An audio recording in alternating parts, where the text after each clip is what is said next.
Hello my friends and welcome back. Thank you very much for being with me again today. Say whatever you want to say about Hungary, but you can't say Hungary is not a determined country. I know a lot of Hungarians and I can tell you they are very, very determined people among other qualities they have. And this shows again in Hungary's decision to stick with their national interest first and then with other interests second, third and so on. In this case, Hungary got in trouble and I think it's on a special location right now in its relationship with United States of America, NATO and especially European Union. So let's see what these brave people are doing. So this article comes from Sputnik, which obviously is a Russian media outlet, and it is from yesterday, I'm sorry. And yesterday was the 25th of September 2022. This is the title. Hungary will never agree to sanction Russia's Rosatom, Gazprom, Foreign Minister says. So will never agree to sanction Rosatom. Probably those guys are providing Hungary with the necessary fuel and whatever else they need for their to fuel their nuclear energy sector, and Gazprom, obviously the fuel fossil energy that they get from Russia. United Nations. Hungary will never agree to add Russian energy firms Rosatom and Gazprom to the EU sanctions list, Foreign Minister Peter Szijjarto told Sputnik on the sidelines of the United Nations General Assembly. We will never agree with Rosatom or Gazprom being put on a sanction list, and we will never agree any entity to be put on a sanction list which is important for us from the perspective of the supply of energy, Szijjarto said. That sounds like an independent country.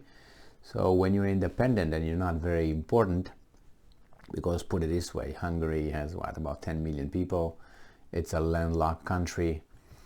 It has some friends, but it has some enemies as well. So, well, they know better what to do than, right? In September 2021, Hungary and Gazprom struck a deal involving supplies of 4.5 billion cubic meters of Russian gas annually within the next 15 years. The contract prompted an outcry among Western nations, while Kiev claimed that it undermined Ukraine's status as a transit country. Isn't this unbelievable? So the West said that this independent country cannot secure its energy needs as a country, and the country is formed by people who voted for the government who makes decisions. Like for instance in Germany, these guys made the decision to sanction Russia, and their people are suffering. Hungary said no, their people are not suffering. So which one you want to be? You want to be in Germany or you want to be in Hungary? I want to be with a government that looks after my interests, where you can say, well, that's a short-term interest, you're doing well right now, and the next day the Russians are going to be again on your territory, and they're going to conquer you and they will be your masters. Well, as I said, with scenarios, I can bring you scenarios that, for instance, I think that Jesus Christ will have his second coming and he's going to make peace and everything's going to be okay. So I think my scenario trumps Donald Trump's your scenario. So let's move on.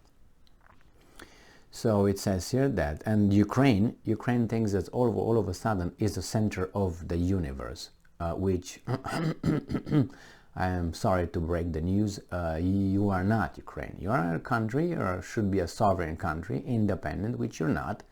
You follow the orders of other masters. That tells me you're not independent.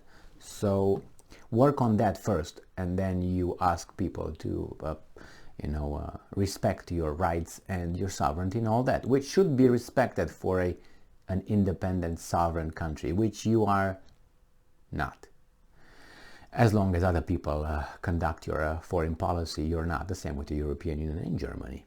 Germany is still under occupation. Remember, they have about 70,000, 70,000 people, soldiers, American army personnel in their country. Since, well, it's been 1945 until now, and they had more before. So, yeah, okay. Talk when you're free, Germany, okay? Until then, I should just speak with your boss and I just ignore you. So, yeah.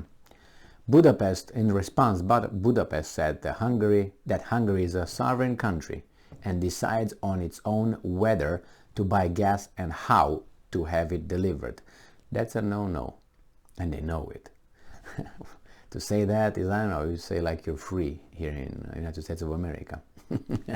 You're free, but then if there are consequences because you're free, then you're not free.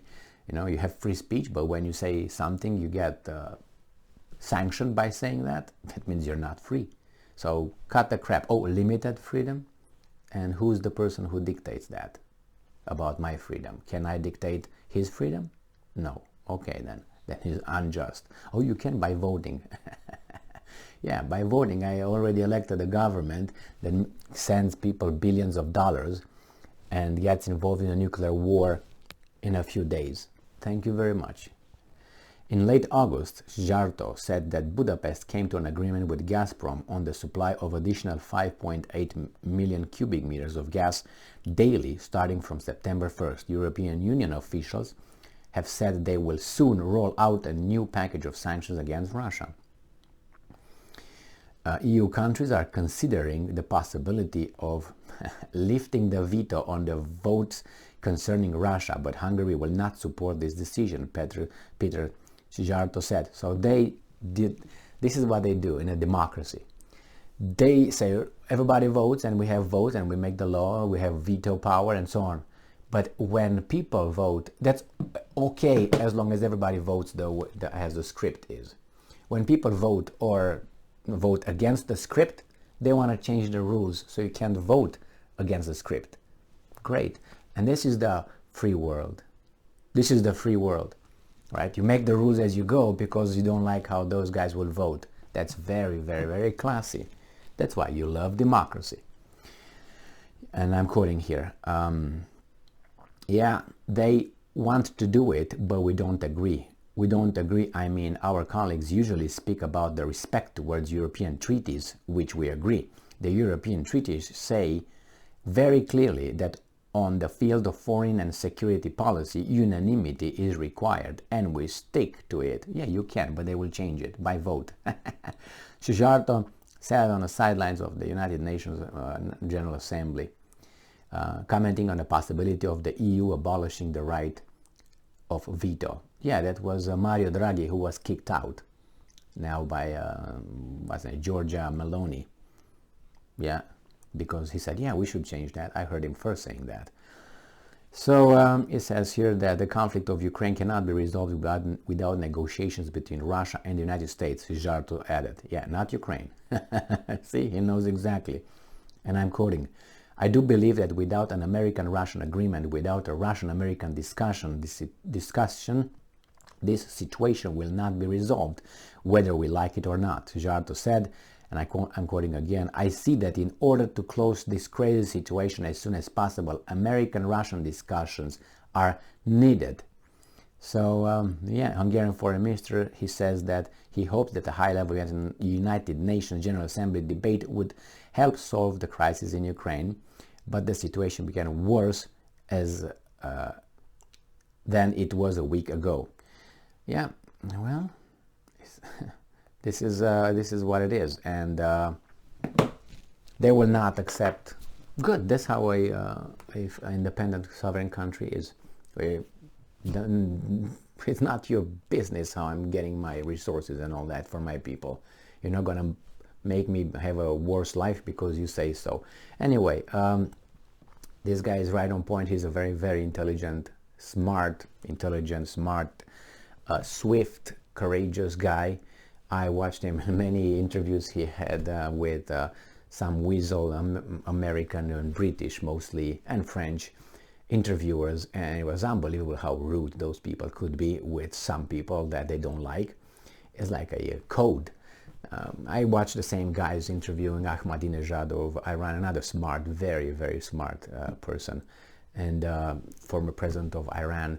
I watched these guys interview Putin. I watched them interview other people, and with Putin they were not that rude. There was another, an Austrian interviewer that was bad, and then it was that bad guy, a British guy who interviewed Lavrov, very bad. I don't know if there was hard talk or whatever the program was, but that guy was rude. I mean, I understand to be direct and follow through and don't let the person, you know, get away with weasel answers, but it doesn't mean you have to be rude by, you know, always interrupting the person that you want to supposedly find out what his opinions are on certain issues.